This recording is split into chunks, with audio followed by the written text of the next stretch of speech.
ரோஸ்ட்டாக இருக்குது. அந்த டைமில் கொஞ்சம் நம்ம எடுத்து வச்சுருக்கிற பூண்டு பல்லை சேர்த்துடலாம்.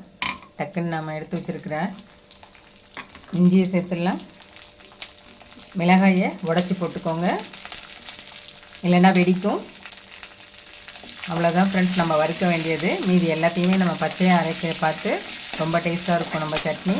வாங்க எப்படி அரைக்கலான்னு பார்த்துடலாம். எல்லாம் நல்லா வாஷ் பண்ணி எடுத்து வச்சுருக்கிற கொத்தமல்லியை சேர்த்துக்கோங்க. அது கூட கருவேப்பிலை ஒரு 5 கொத்தளவு. இப்போ வறுத்து வச்சுருக்கிற உளுத்தம்பருப்பு, இஞ்சி, பூண்டு, 2 பச்சை மிளகாய் அதை சேர்த்துடலாம். நல்லா இப்போ அரைச்சி எடுத்துகிட்டு வந்துட்டேன் பாருங்கள். இந்த அளவுக்கு நீங்கள் கொஞ்சம் குறைன்னு அரைச்சிக்கோங்க.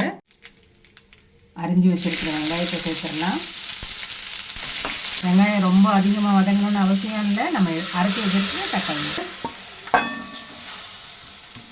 நம்மளுடைய க்ரீன் சட்னி ரெடி ஆகிடுச்சு. ஸோ ஃப்ரெண்ட்ஸ், அடுத்த வீடியோவில் மீட்